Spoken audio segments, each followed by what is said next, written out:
Con el patrocinio de Fedegan, Fondo Nacional del Ganado, presentamos EC Noticias, hechos que usted debe saber. ¿Qué tal, amigos? Bienvenidos a EC Noticias, hechos que usted debe saber. Con el apoyo de nuestros portales aliados, Las Noticias, Notas de Actualidad, Solo Noticias y zonacero.com.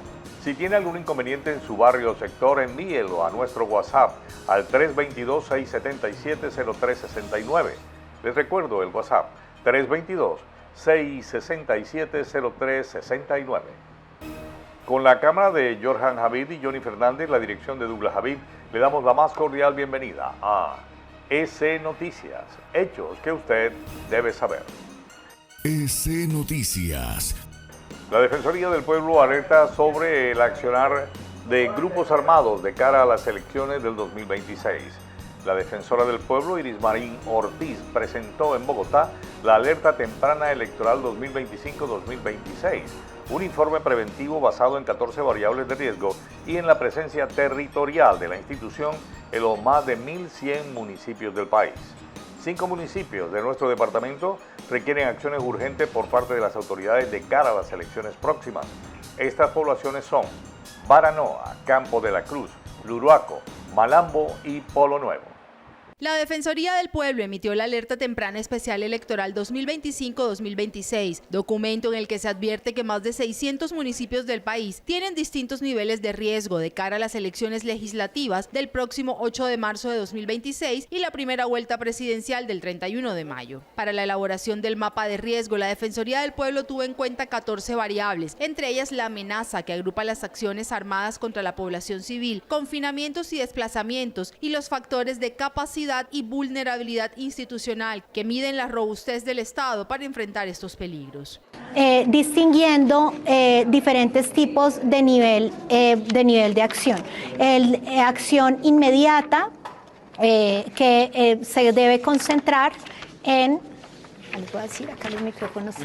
el llamado a la acción inmediata en 62 municipios, el llamado a la acción urgente en 162 municipios, el llamado a la acción prioritaria en 425 municipios, a la observación permanente en 216 municipios y el llamado a la acción ordinaria en 257 municipios. Según la defensora del pueblo, Iris Marín, aunque las alertas sobre la permeación violenta de los procesos electorales han estado presentes durante la última década y las jornadas de votación han podido realizarse según el calendario establecido, los grupos armados y organizaciones criminales suelen restringir las libertades políticas. Hay una recomendación al consejero comisionado para la paz para que los grupos armados respeten, hagan una tregua electoral, pues se pueda permitir que todos los partidos políticos y todos los aspirantes a Congreso y a la presidencia de la República puedan movilizarse por el territorio nacional. Hoy en día la situación en esos 62 municipios es delicada y hay que tener muchos, medidas de protección previa. Por su parte, el registrador nacional Hernán Penago señaló que a pesar del riesgo que existe en gran parte del país, eso no significa que las elecciones deban suspenderse. Que exista riesgo electoral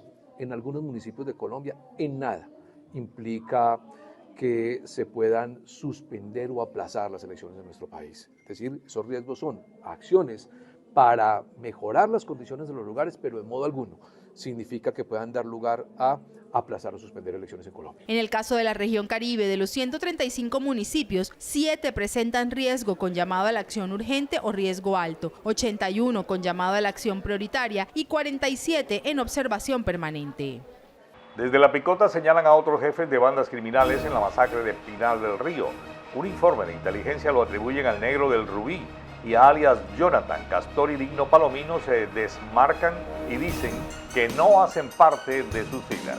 Con base en el número de impactos que recibieron los 3 jóvenes asesinados el pasado 3 de octubre en el barrio Pinal del Río, los testimonios y elementos encontrados en el lugar de los hechos, la policía y fiscalía maneja 2 hipótesis principales, entre las que se encuentra la riña en que José Robles y Alejandro Osorio estuvieron involucrados el pasado 25 de agosto como causa principal y el conflicto por deuda de dinero como segunda hipótesis, ya que en el lugar de los hechos se encontraron tarjetas utilizadas para el negocio de cobradiarios. Cabe indicar que la Fiscalía estableció que el sicario realizó 16 disparos con 2 armas diferentes que impactaron 8 veces en Jefferson Villegas Ramírez, 4 en José Robles Rocha, dueño de la barbería que junto con Villegas realizaban préstamos para pago diario, y 2 proyectiles impactaron en Alejandro Osorio Viñeres, quien era el barbero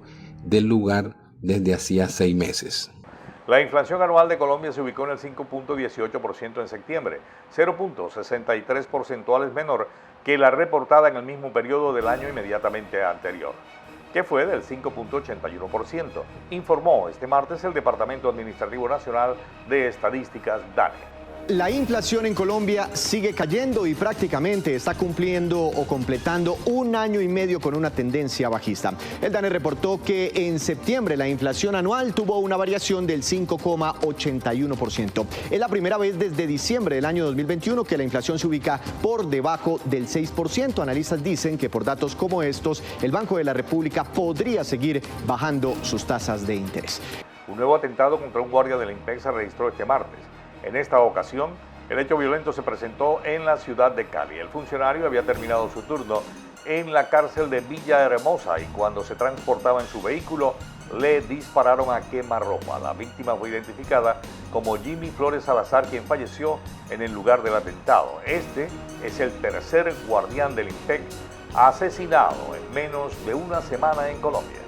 Es un nuevo ataque en contra de la guardia del INPEC.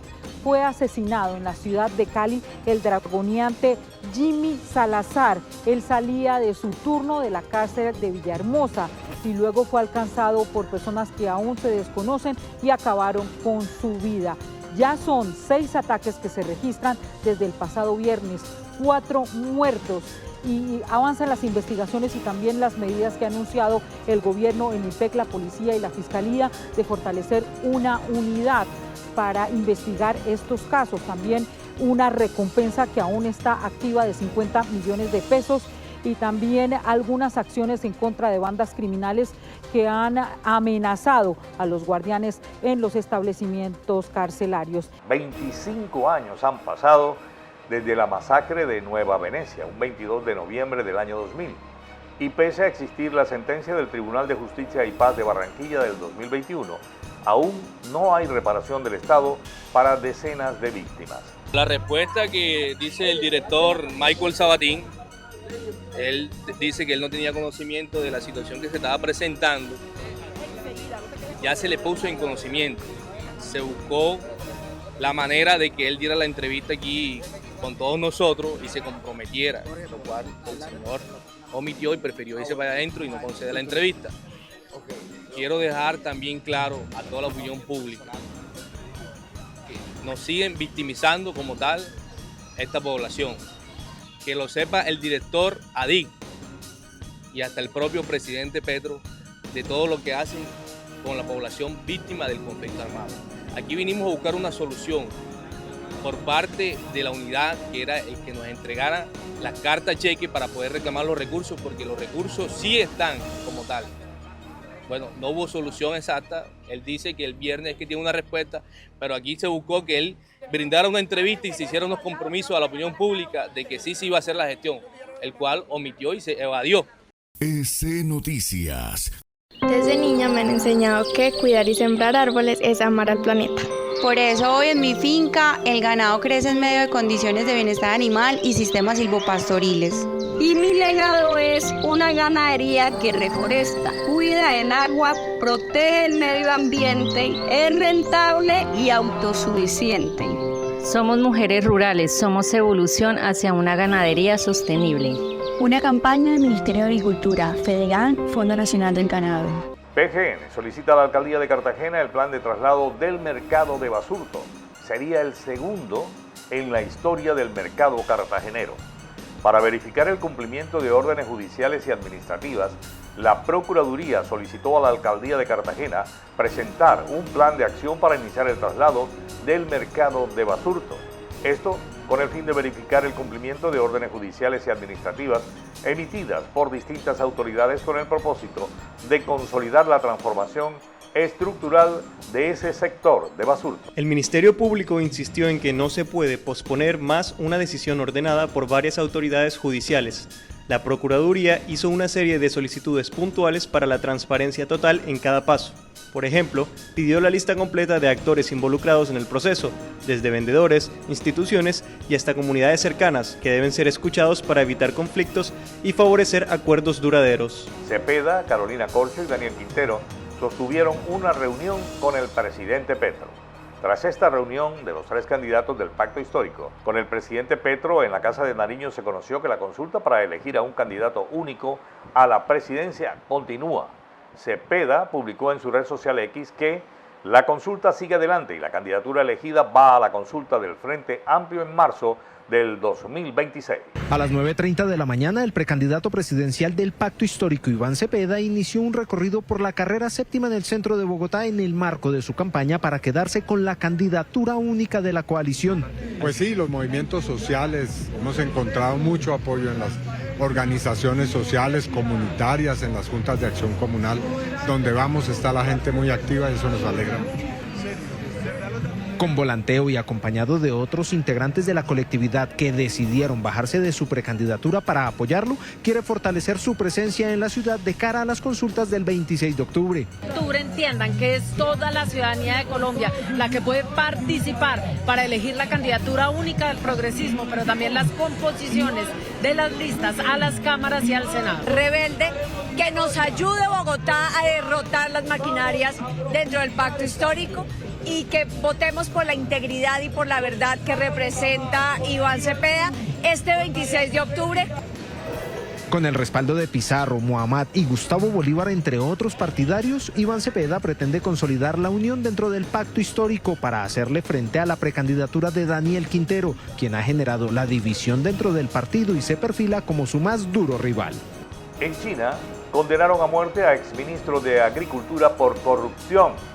Un tribunal chino condenó este domingo a muerte al exministro de Agricultura Tang Renjiang por corrupción con aplazamiento condicional de la ejecución por 2 años, en el último capítulo de la vasta campaña anticorrupción del presidente Xi Jinping. Un tribunal chino condenó al ex ministro de Agricultura del país a la pena de muerte, haberlo sido encontrado por los delitos de corrupción entre los años 2007 y 2012.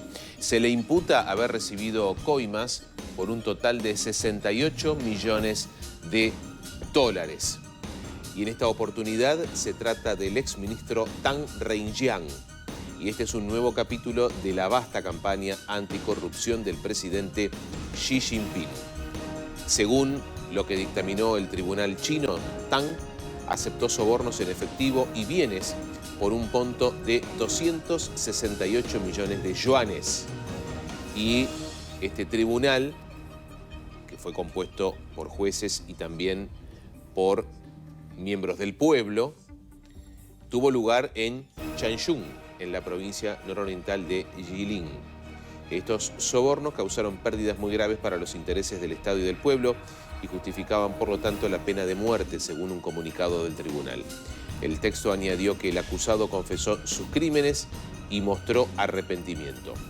Tang tiene 63 años y se desempeñó como ministro de Agricultura entre 2020 y 2024 y previamente fue gobernador de la provincia de Gansu, en el noroeste del país, y vicepresidente de la región autónoma de Guangxi, en el sur. La condena a muerte con suspensión condicional es una práctica común en China que típicamente se convierte en cadena perpetua si el condenado mantiene buen comportamiento durante el periodo de prueba. La condena representa la última caída de alto perfil en la campaña anticorrupción de Xi, que ha llevado al procesamiento de cientos de miles de funcionarios desde que asumió el poder hace más de una década. Colombia con necesidad de mejorar su cuota goleadora contra Sudáfrica. El encuentro de octavos de final se disputará hoy en el Estadio Fiscal de Talca a las 2:30 de la tarde.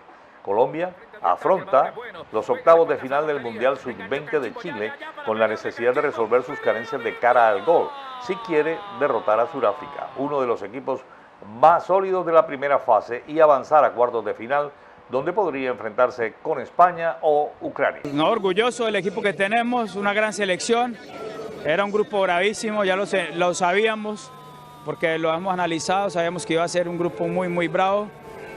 Competimos los 3 partidos para ganarlos, yo creo que hoy fue el partido donde quizás pasamos más dificultades, pero siempre fuimos al frente y buscamos ganar. Hoy, si somos primeros es porque hemos hecho los argumentos dentro del campo para hacerlos. Ahora disfrutar este primer lugar, esta primera fase, descansar, recuperar bien y afrontar lo que viene. Y en la gran carpa, pasando del fútbol al béisbol de Grandes Ligas, los Cerveceros y los Dodgers, a un triunfo de disputar el título de la Liga Nacional, se pusieron 2-0 arriba en sus series contra Cachorros y Phillies de Filadelfia, respectivamente.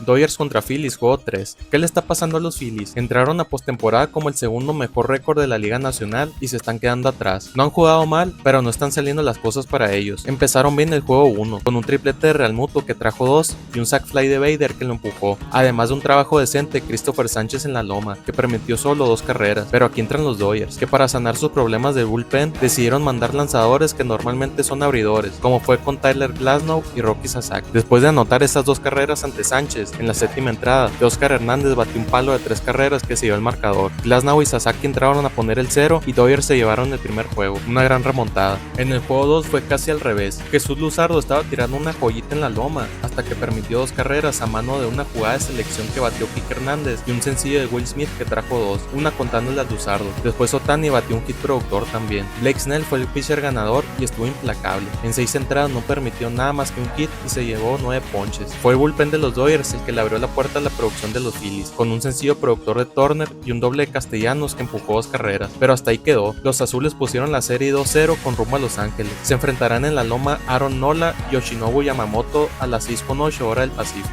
Recapturan a hombre señalado del feminicidio de Kelly de Arco. Había sido capturado en primera instancia por porte ilegal de armas de fuego, pero cuando iba a quedar libre, que ya estaba listo para salir, tenía otra orden de captura. Edward Alfonso Castro Daza, apodado como El Negro, fue recapturado la tarde de este martes cuando pretendía abandonar la UCJ, a donde se encontraba tras haber sido detenido por porte ilegal de armas de fuego. El señalado de asesinar a su expareja sentimental Kelly Johanna de Arcos Hurtado en la madrugada de ayer de 7 impactos de bala. Cuando creía que podía haber burlado la justicia, alias El Negro fue recapturado por el crimen de su expareja, por uniformados de la SIJIN, Batallón de Militar número 2 y el CTI de la Fiscalía. Las noticias llegó hasta el lugar y captó en exclusiva el ingreso hasta la URI, donde será judicializado. La Fiscalía cambió la tipificación del delito, que inicialmente era por porte ilegal de armas de fuego, y lo imputó por feminicidio agravado, justo cuando estaba a punto de ser dejado en libertad. Y así, de esta forma, llegamos al final de esta emisión de EC Noticias, hechos que usted debe saber, con el apoyo de nuestros portales aliados, Las Noticias, Notas de Actualidad, Solo Noticias y zonacero.com, con el copatrocinio de Cable Éxito y Mundo Pan. Los invitamos a continuar disfrutando de nuestra programación especial aquí en su canal de HTV. Con el patrocinio de Fedegan, Fondo Nacional del Ganado, presentamos EC Noticias, hechos que usted debe saber. Desde niña me han enseñado que cuidar y sembrar árboles es amar al planeta. Por eso hoy en mi finca el ganado crece en medio de condiciones de bienestar animal y sistemas silvopastoriles. Y mi legado es una ganadería que reforesta, cuida el agua, protege el medio ambiente, es rentable y autosuficiente. Somos mujeres rurales, somos evolución hacia una ganadería sostenible. Una campaña del Ministerio de Agricultura, Fedegan, Fondo Nacional del Ganado. En Mundo Pan, somos una familia que con amor y alegría te atendemos para que te lleves una experiencia llena de mucho sabor. donde horneamos momentos. Así que ven y descubre la magia de nuestros panes, pasteles, budines, postres y nuestra especialidad, el pan triple queso, con un sabor inigualable. Además, no es solo comer pan, es vivir una experiencia de miles de sabores cautivando tus sentidos. Somos un mundo de sabores. Somos Mundo Pan. Te esperamos. Nos encontramos en Soledad, en la entrada al barrio El Manantial, diagonal al Centro Comercial Nuestro Atlántico. En Mundo Pan tenemos algo para cada antojo. Las noticias son por DHTV.